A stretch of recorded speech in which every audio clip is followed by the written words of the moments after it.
inaitwa The Voice TZ au The Voice Tanzania, kutokea Tanzania. Poleni sana kwa msiba. Mungu aendelee kuwapa faraja itokayo juu.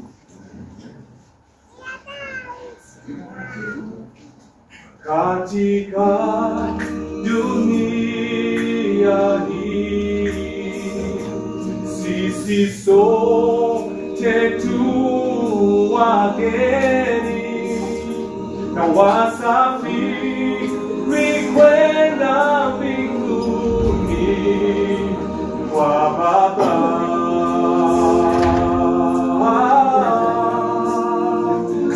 Safari ni yenye shida, majaribu mengi sana, lakini tukiwa na Yesu tutashinda.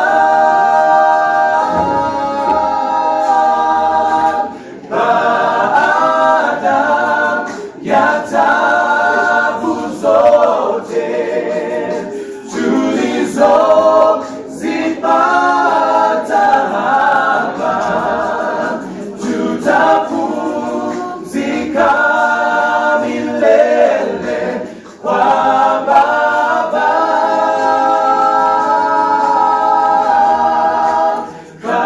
Katika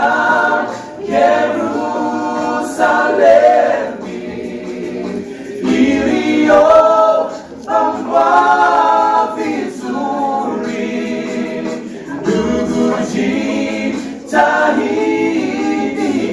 ili kuwepo.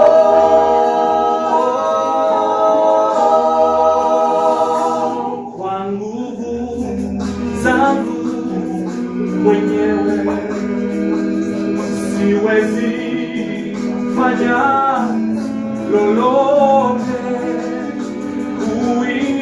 kuiokoa nafsi yangu dhambini, lakini tukimtaja Yesu tutashinda. Yeye alishinda. Kama yeye alivyoshinda Shetani,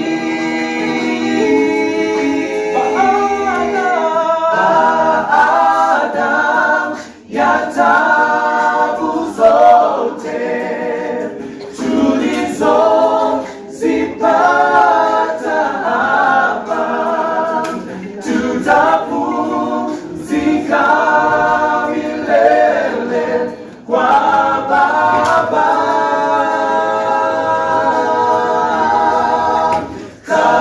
Katika Yerusalemu iliyopambwa vizuri, ndugu jitahidi ili uwepo. Ndugu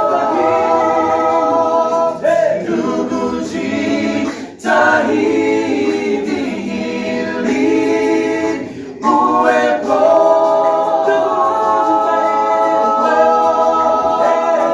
Ndugu jitahidi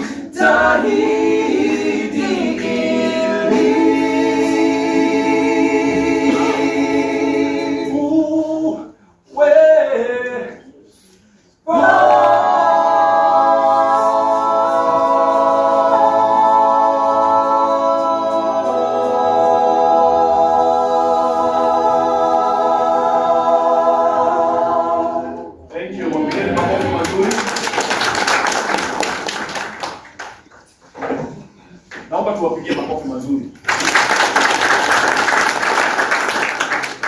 Hiyo ni makofi ya mtu ambaye amefikia sauti. Unasikia amefikia sauti 1 minute.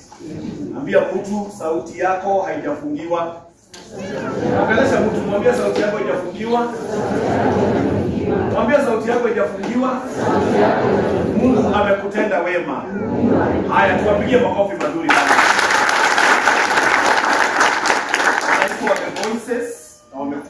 marafiki wa Kimali pia na karibuni sana kwa familia na wageni wetu, jamii na marafiki. Naomba tukaweza kuanza program ambayo inachukua dakika chache sana ili tuweze kuondoka mahali hapa na tuelekee pale ambapo tuko. So kwa heshima kubwa naomba tu nijitambulishe. Naitwa MC Chris Kirubi Junior. Tutakuwa na nyinyi na coordinators wengine ambao wako hapa. Na before tuendelee, ningeomba kumkaribisha Pastor Joshua Njuguna akaweza kutufungulia kwa njia.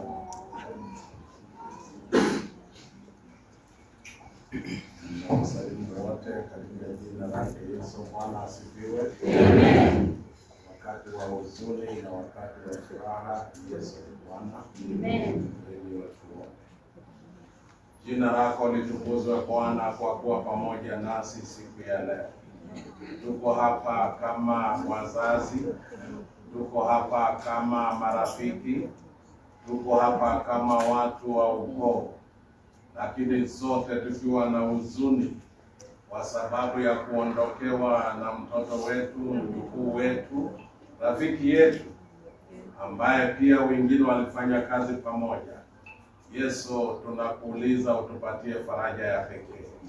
Na kila mmoja vile tumefika na hata kutoka mahali hapa tukielekea mahali tutaenda.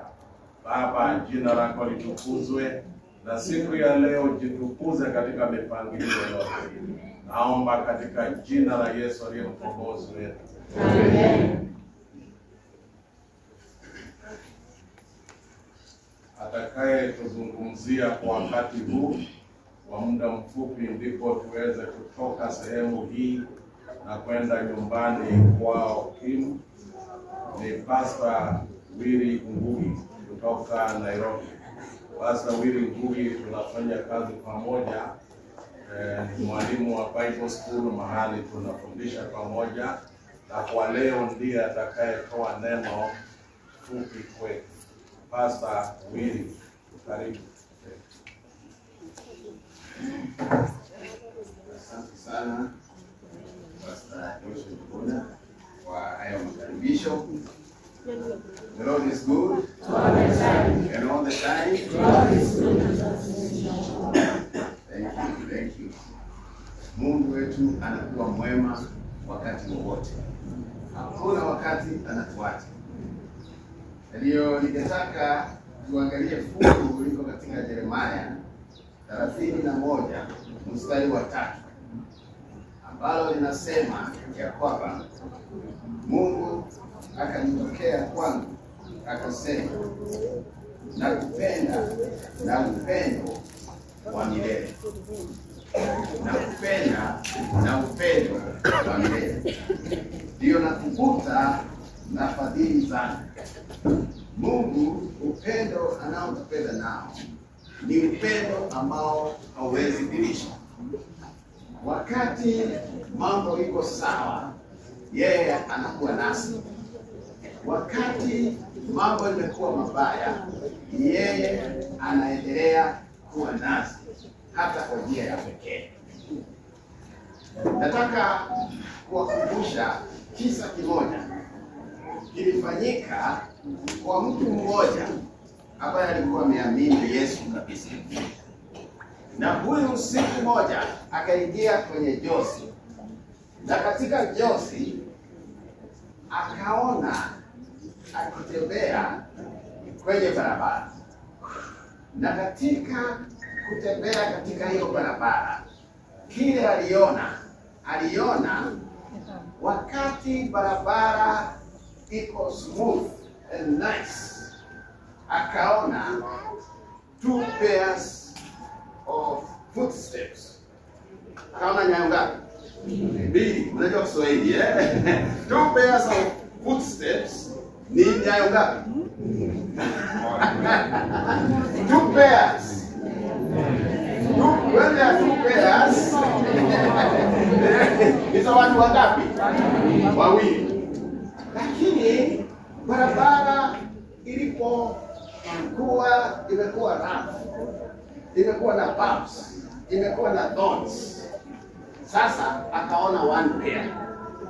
Alipoamuka kutoka jozi akafanya interpretation. akasema wakati mambo iko sawa, tunatembea na Yesu bega kwa bega. Bega kwa mundu kwa mundu. Bega kwa bega. Ndio hiyo, 2 pairs of footsteps. Ni kweli? Lakini wakati barabara imekuwa rough and bumpy, sasa steps ni zangu peke yangu, Yesu ananiwacha. Kashiba, what is this? Yesu akija nitamuuliza maswali. Yesu akatokea.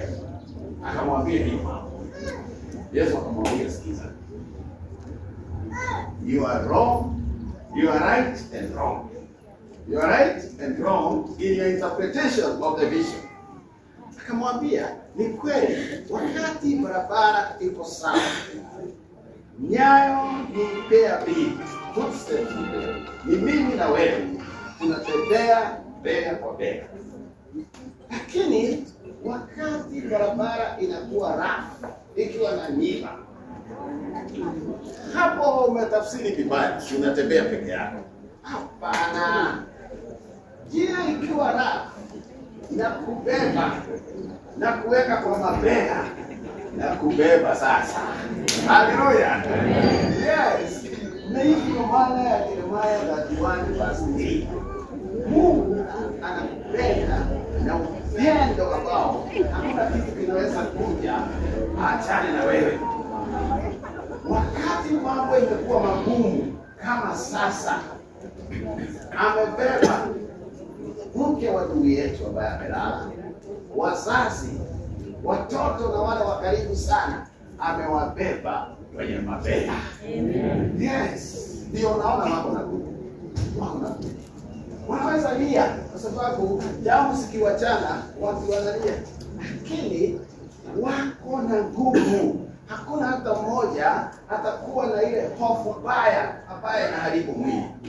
Hakuna mtu atakuwa na hofu mbaya ile inafanya mtu aseme ama nani na mimi nikufe, ama aseme nitukane Mungu. Hakuna mtu, lakini atafinika, na akifinika hivi anachukia shetani aliyeleta mambo hii yote ya sisi zote kufa, na anapenda Mungu aliyeleta mambo ya kwamba hata tukikufa sio mwisho. Yesu akija tutafufuka na twende mbinguni.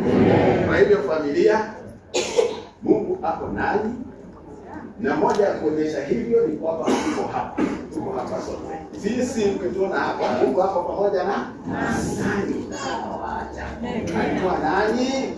Na alikuwa na ndugu yetu alipokuwa mmoja, alikuwa na yeye hata alipolala, na akija atamwamsha aende mbinguni. Kwa maana alikufa kwa ajili yake. Ndio upendo. Na tukienda nyumbani atakuwa nasi. Tukimweka kwa kaburi atakuwa nasi. Na nini wengine mkiondoka atabaki na wao. Mungu ni mwema.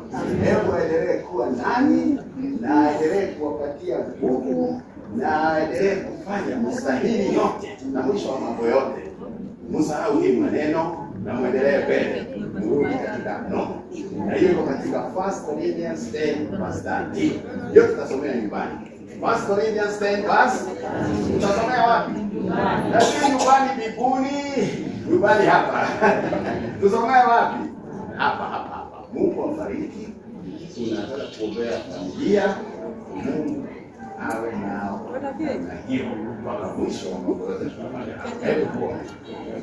Baba wetu uliye mbinguni, tunakushukuru sana ya kwamba unatupenda na upendo ambao hauna mwisho. Na hakuna kitu kinaweza kuja kiweze kufanya tuachane na wewe, ama wewe uachane na sisi. Baba, umekuwa na familia hii tangu ndugu yetu alipolala. Umekuwa na wao, umewapatia nguvu hata ya kupanga mambo haya yote. Umekuwa na wao, na pia umefanya hao watu wote waweze kuwa karibu na wao. Tangu siku hiyo wamekuwa karibu, wamewapangia mambo yote, na leo wamejaa hapa, na wengine wanangojea nje. Baba, hiyo yote ni kwa sababu yako, kwa sababu napenda hii familia. Tunajua utakuwa na wao mpaka wapite kwa hii shida, watokee upande ule mwingine wakiwa washindi na wana nguvu, na ni katika jina hilo takatifu la Yesu Kristo aliye Mwokozi na Bwana wetu. Amen. Bwana wabariki. Asante. Naomba tuweze kupigia kanisa makofi mazuri. Napenda watu wakiappreciate vizuri. Mchungaji apigiwe makofi mazuri. Now, bila kupoteza wakati, ningependa kumkaribisha Martin Ngoro na Albert Mushiri. Martin Ngoro, Albert Mushiri. Martin Ngoro ni ataongea atupe direction, map. Tupe map ya kutoka hapa mpaka mahali ambapo tunapatana. Hamjambo. Naitwa Martin na naelekea nyumbani kwamba hapa mpaka nyumbani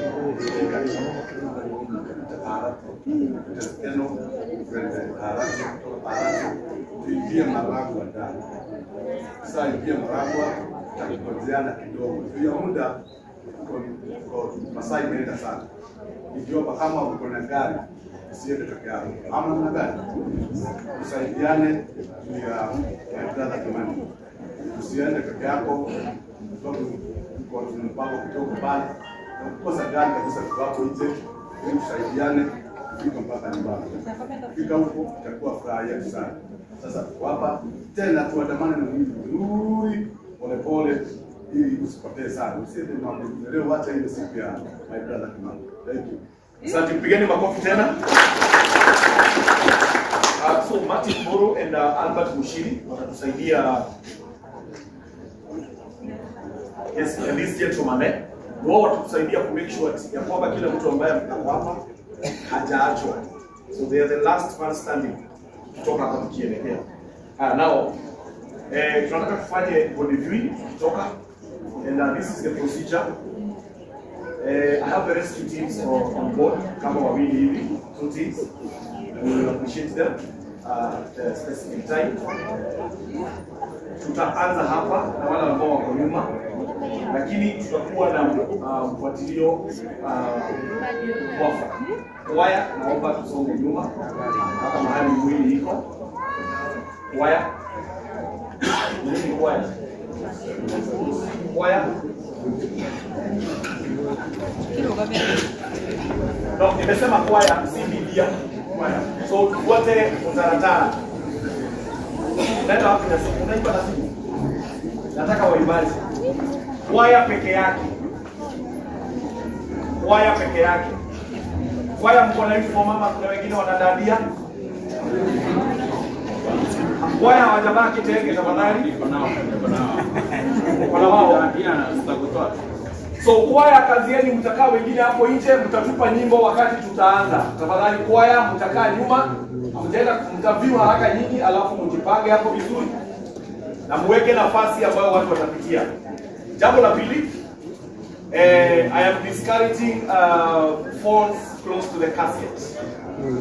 Sitaki kuona simu karibu na sanduku ya Kimani. Hello? This goes to our media personalities. Naomba kwa heshima, tutakuwa pale nyuma mlango ule mwingine, lakini tusikaribie sanduku ya Kimani. In case ukaribie, kuna watu ambao watakaribia simu yako na walio yako. Kwa heshima tu, ndio tusipitane, wacha tukue na mpangilio. So for rescue team and the rest of the team, you can walk over there na kusaidiana. So familia ndio watakuwa wa mwisho. The rest of us tutasonga polepole.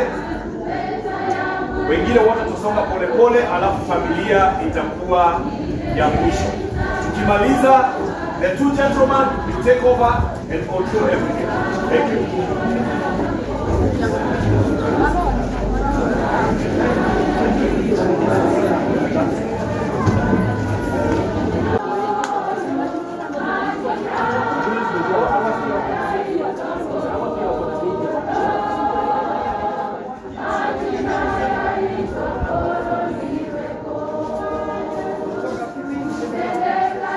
Thank you.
Rudi.